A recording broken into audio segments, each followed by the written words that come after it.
স্নোই প্রথম পর্ব। কিছু কিছু মানুষ আজও আছে যারা আধুনিক পৃথিবীতে বাস করে, কিন্তু তাদের চিন্তাধারা আধুনিক সমাজের মতো না, যাকে বলা চলে ওল্ড স্কুল। তারা নিজেদেরকে একটি পৃথিবীতে থাকতে বেশি পছন্দ করে। গল্পটি একটি খুব সহজ সরল মেয়ের, যার নাম স্নোই। সে ওটাউন শহরের বাসিন্দা, কাল্পনিক শহর। শহরটি পুরো পাহাড়ে ঘেরা, যেটিতে বসন্তের ছোঁয়া লাগলে আরও রঙিন হয়ে ওঠে। স্নোইয়ের পরিবারে বাবা, মা আর তার একমাত্র বোন। স্নোইদের পরিবার একটি মধ্যবিত্ত পরিবার। স্নোই আর তার বোন ছিল বাবা অন্তঃপ্রাণ। বাবা তাদের দু বোনকে ভীষণ ভালোবাসত। স্নোইর বাবা একজন প্রাইভেট ইনস্টিটিউটে সুপারভাইজার হিসেবে কর্মরত ছিলেন। স্নোই আর তার বোন মধ্যবিত্ত হওয়া সত্ত্বেও খুব যত্নে বড় হয়েছে। তারা অভাব জিনিসটি কখনো অনুভব করেনি, কিন্তু হঠাৎ একটি দুর্ঘটনায় তাদের জীবন তছনছ হয়ে যায়, তাদের বাবার আকস্মিক মৃত্যুতে। তাদের ছোট্ট পরিবারটি ভেঙে যায়। তারপরে শুরু হলো আসল জীবনে পথ চলা। মানুষের যে কত রূপ, সেটা তারা ভালোভাবে টের পাচ্ছিল। যখন বিপদ হয়, তখন নিজের মানুষ যে কত প্রকার আঘাত দিতে পারে, সেটা তারা ভালোভাবে উপলব্ধি করতে পারছিল। স্নোই বাবার মৃত্যু ঘটে একটি অ্যাক্সিডেন্টে। অ্যাক্সিডেন্ট হওয়ার এক সপ্তাহ আগে স্নোইকে তার বাবা ইউনিভার্সিটিতে ভর্তি করিয়ে দেয়। তার বাবা খুব খুশি হয়েছিল, মেয়ে তার গ্র্যাজুয়েশন কমপ্লিট করেছে আর এখন সে পোস্ট গ্র্যাজুয়েশন করবে। তার খুশির ঠিকানা ছিল না। সেই দিনটা স্নোইয়ের কাছে খুব মেমোরেবল হয়ে আছে। আজ পর্যন্ত স্নোইয়ের চোখে ভাসে তার বাবার গর্বিত মুখখানা। স্নোই এক মনে তার বাবার কথা ভাবছিল, তখনই তার মা তাকে ডাক দেয়। ডাক দিয়ে বলে, স্নোইয়ের মা। স্নোই, স্নোই। হুম। মায়ের ডাকে অতীতের ভাবনা থেকে বেরিয়ে আসে। স্নোইয়ের মা। স্নোই, আজ তুই স্কুলে যাবি না? স্নোইয়ের বাবার মৃত্যুর পর স্নোইয়ের আর পোস্ট গ্র্যাজুয়েশন কমপ্লিট করা হয়নি। সংসার চালাতে তাকে একটা ছোট্ট একটি স্কুলে চাকরি নিতে হয়। স্নোই, যাবো মা, এক্ষুনি বের হব। স্নোই রেডি হয়ে স্কুলের জন্য বেরিয়ে পড়ল। স্নোইয়ের আজ স্কুলে আসতে একটু লেট হয়েছে, তার জন্য স্কুলের প্রিন্সিপাল তাকে খুব কথা শোনায়। তাতে তার একটু মন খারাপ হয়, কিন্তু এখন স্নোই সব সামলে নিতে পারে। সব সামলে স্নোই কাজে মন দিল। সে খুব ভালোভাবে ক্লাস নিয়ে ছুটির পর বাড়ির জন্য কিছু গ্রোসারি কিনতে শপিং মলে যায়। শপিং মল থেকে ফেরার সব গ্রোসারি কিনে স্নোই রাস্তা পার হচ্ছিল, ঠিক তখনই একটি গাড়ি এসে ধাক্কা মারে। স্নোই ছিটকে রাস্তা ধারে ফুটপাতের সামনে পড়ে যায়। স্নোইয়ের মাথায় লাগাতে কপাল কেটে গিয়ে রক্ত বের হয়, হাত পা ছিলে যায়। যে গাড়িটিতে অ্যাক্সিডেন্ট হয়েছিল, সে গাড়িটি থেকে নেমে এলো একজন মধ্যবয়স্ক মহিলা। সে স্নোইয়ের অবস্থা দেখে ঘাবড়ে যান। তিনি যত তাড়াতাড়ি সম্ভব স্নোইকে ড্রাইভারের সাহায্যে হাসপাতালে নিয়ে যান।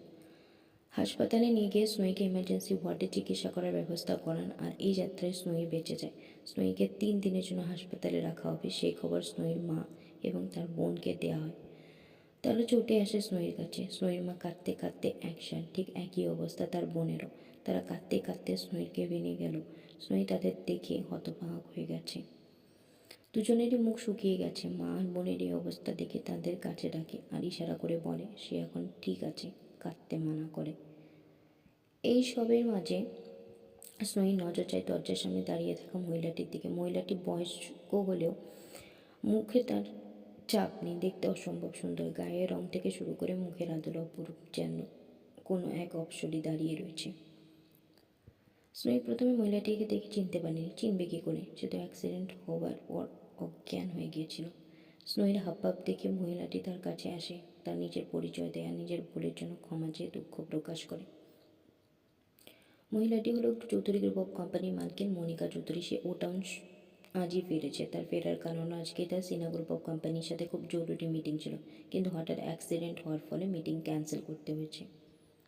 মনিকা চৌধুরী, তোমার শরীর এখন কেমন লাগছে? মনিকা চৌধুরী স্নোইকে জিজ্ঞেস করে। স্নোই, এখন একটু ভালো লাগছে। আপনি বসুন, অনেকক্ষণ যাবৎ দাঁড়িয়ে আছেন।